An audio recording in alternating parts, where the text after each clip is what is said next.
Gyvybingas dirvožemis – žemdirbystės sėkmė. Tačiau po 20 metų ūkininkavimo žemdirbiai pastebi neigiamus dirvožemio pokyčius. Mažėja jo gyvybingumas, prastėja fizinės ir biologinės savybės. Dirvožemio neigiamus pokyčius lemiantys veiksniai buvo aptarti konferencijoje.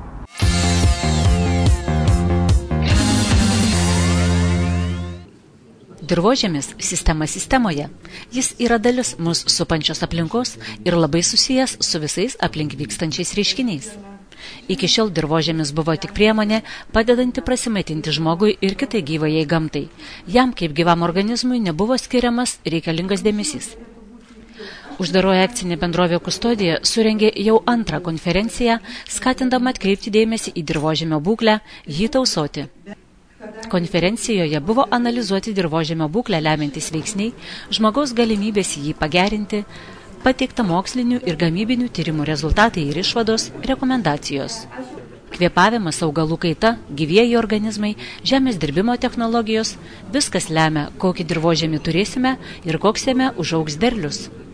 Dirvožemio kvėpavimas tai ko gero rodiklis, kuris gana gerai atspindi dirvožemio pajėgumą, dirvožemio potencialą.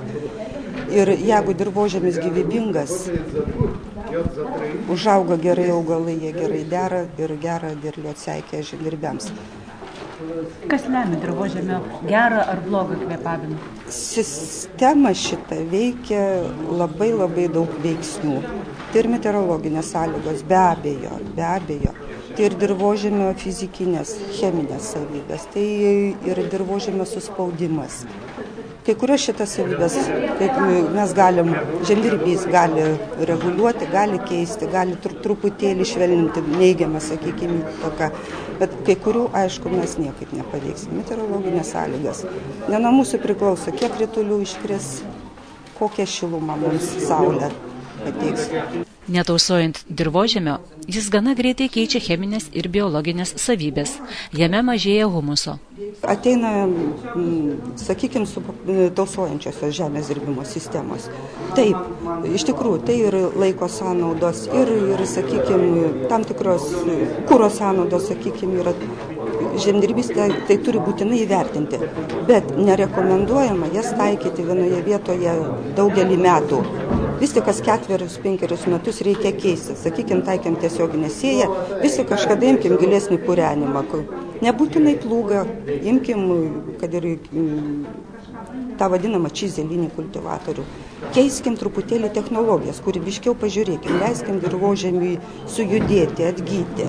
Kaip vieną iš blogybių, mokslininkai įvardijo ir sunkią techniką, kuris suslėgia dirvožemį ir pažeidžia santykinę jo sudėtį. Suspaudus dirvožemį keičiasi santykinė dalis, mineralinė dalis jau užima apie 75%, oro suspaustame dirvožemį lieka, grubiai taip apie 6-7%, kai tuo tarpu kritinė riba augalams augti yra 10%. Technikos poveikio visiškai išvengti neįmanoma, tačiau mokslininkė dar kartą patarė keisti žemės dirbimo technologiją, geriau išdirbti pagrąžas. Į ką reiktų atkreipti dėmesį renkantį žemės dirbimo technologiją, kad jinai pagerintų dirvožemį, jam pagelbėtų, o ne priešingai pakenktų? Vėlgi, kada matome šį sudėtingą pavasarį, dėl ko kalbam, kad sudėtingas, kadangi žiema užsitęsė, tai akcinė bendrovė Litagra siūlo būtent periminę žemės dirbimo technologiją. Mes atstovaujam tokias kompanijas kaip Horsch ir Amazonė, Vokietijos gamintojai. Ir būtent pavasarį mes siūlom dirbti sekliau, tiek ražienai, tiek arime. Sekliau dėl ko, kad reiškia, nebūtų gilus dirbimas ir nebūtų išverčiami stambus grumstai. Po to išvertimo tas tikrai nieko gero neduoda dirvožemio kvėpavimui ir praėjus su diskiniu skutiku, toliau sektų, reiškia, po keletos dienų. Kita technologija tai būtų noraginis arba kombinuotas skutiklis, kuris, reiškia, galutinai užbaigtų savo darbą ir būtų dirva paruošta pilnai sėjai. Dirvožemio kietis, kaip svarbus jo kokybės rodiklis, pradėtas stebėti tik pastaraisiais metais. Jau atlikti ir pirmieji rezultatų apibendrinimai, leidžiantis daryti išvadas ir formuluoti rekomendacijas. Dirvožemio kiekis yra matuojamas mokslinio tyrimų institutuose, bet kol kas ekspediciniai tyrimai nebuvo niekada vykdomi. Mes pirmi pernai nusipirkome tokį prietaisą ir atlikome tyrimus.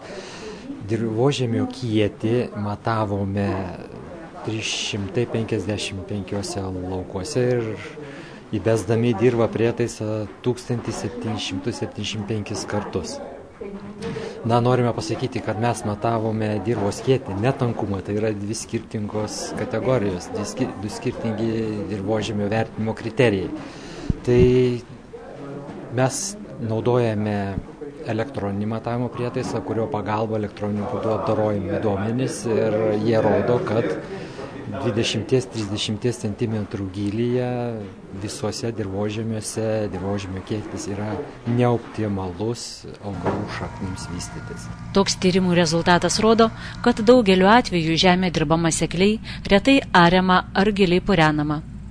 Viršutinis 30 cm dirvožemio sluoksnis yra pats svarbiausias, jei jame augalų šaknis gali laisvai tarpti, įsisavinti maisto medžiagas, garantuotas ir geras derlius. Jei šaknims yra blogos sąlygos, jos būna jautrios per dideliai drėgmei ir ypač sausrai. Kokie galimi sprendimo būdai, kad būtų išvengta šitokių dalykų? Tai yra kompleksas priemonių. Jokių būdų negalima sakyti, kad dirvožemį kiekį galima eliminuoti pasirinkus kokią tai vieną priemonę. Stebuklingo padargo nėra, kuris vieną kartą įdirbus dirbo 30 cm gilių ir šitą problemą eliminuotų. Jokių būdų ne. Turi būti kryptingas kompleksinis priemonių planas ir ne vieną kartą, o ištisus metus. Kokia perspektyva šiemet būtent jūsų laboratorijos veiklos, kaip bus dirbama, kiek galės ūkininkai sulaukti, tikėtis pagalbos, patarimų? Taip, kad šiais metais mes daugiau naudosim augalų diagnostinės įrangos ir mažiau vadovausime savo didžiulę patirtimi. Mūsų patirtis gali būti ribojanti, įsitikinimai gali būti ribojantis, o elektroninio prietaiso parodymai neginčiami. Todėl mes daugiau vadovausimės prietaisų parodymais. Šiais metais ir galėsim ir azotą dirvoje nustatyti, ir chlorofilą, ir lapo plotą, ir lapo lygotumą prietaisų pagalba ir nuskenuoti šaknį augalą, žiūrėti, kokią įtaką turi žemdirbio naudojamos priemonės šaknų vystymusi jau dirvožemėje. Dirvožemio būklei didelę įtaką daro ir augalai. Nuo to, kokiu eiliškumu auginami, jie praturtina dirvožemį arba priešingai, išeikvoja. Lietuvoje turbūt apie pusę, galbūt net daugiau kaip pusė ūkių yra, kurie neturi gyvulių, neaugina daugiamečių žolių ir yra labai svarbu parinkti tinkamą augalų kaitą, kad į dirvožemį sugrįžtų organinė medžiaga, o organinė medžiaga yra tiesiog dirvožemio tvarumo vienas iš pagrindinių rodiklių. Nuo organinės medžiagos kiekio dirvoje priklauso ir dirvožemio fizikinės, ir cheminės, ir biologinės savybės. Lietuvoje kai kuriuose regionuose tai ypač didelę dalį, kai kuriuose net apie 70, daugiau nei 70% sudaro javai. Ką patartumėte tiems ūkininkams? Taip, aš šitą problemą labai matau ir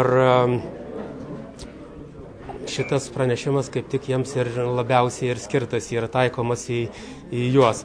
Nes iš tikrųjų, jeigu nesirūpinama, kad grįžtų organikai dirvožemio, tai yra tas pats kaip greito kredito ėmimas ir žinot, kas to laukia. O dirvožemis yra toks, kad, kaip sakant, čia jau nuo jo nepabėgsi. Taip, kad tą skolą tikrai reikės grąžinti, organiką reikės sugrąžinti. Irdamos organinės medžiagos maitina augalus, o augalų kaita turi tiesioginį įtaką dirvožemio savybėms. Todėl tie ūkininkai, kurie didžiąją dalį savo žemės skiria vienos rūšies augalams, neilgai trukus turės negyvybingą dirvą. Pastebiu ir savo ūkiuose, ir šalia esančių kolegų ūkiuose, nes vis dėlto mes perėjom prie tokio pramoninio augalų auginimo ir pamiršom, kas yra dirvožemis, kad mes jį turim ir ne visi branginam iš tikrųjų. Dažnai auginame tik tai 3 augalai turbūt. Ką jūs auginat savo? Aš daugiau auginu ir rapsai, ir kviečiai, ir kmynai, ir žolių yra buvę. Ta prasme, pas mane tas kaitalimas dar yra, bet aš jo nepatenkinęs iš tikrųjų, nes vis dėlto vien tik žiūrint į komerciją sunku tas sėjomainą sustatyti gaunasi, nes vėlgi, tų perkamų augalų nėra tiek daug. Mindaugas Skruzdys jau pastebėjo prastėjančių dirvožemio įtaką derliui. ypač po atseliavimo.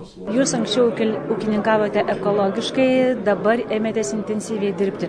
Ar jaučiate dirvožemio pokyčius? Kaip jisai keičiasi? Kokią įtaką manote ar matote daro pasikeitusi žemdirbystės technologija? Žinoma, tai dabar dar sunkoka pasakyti, kadangi čia praėjo porą metų.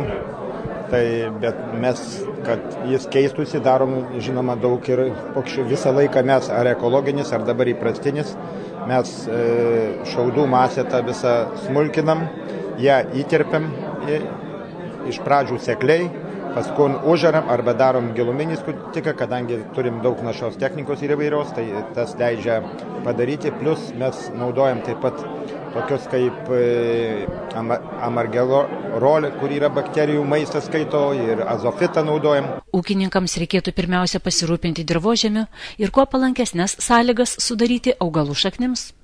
Tada mažiau rūpesčių kels antžeminė augalų dalis ir subręs didesnis bei kokybiškesnis derlius.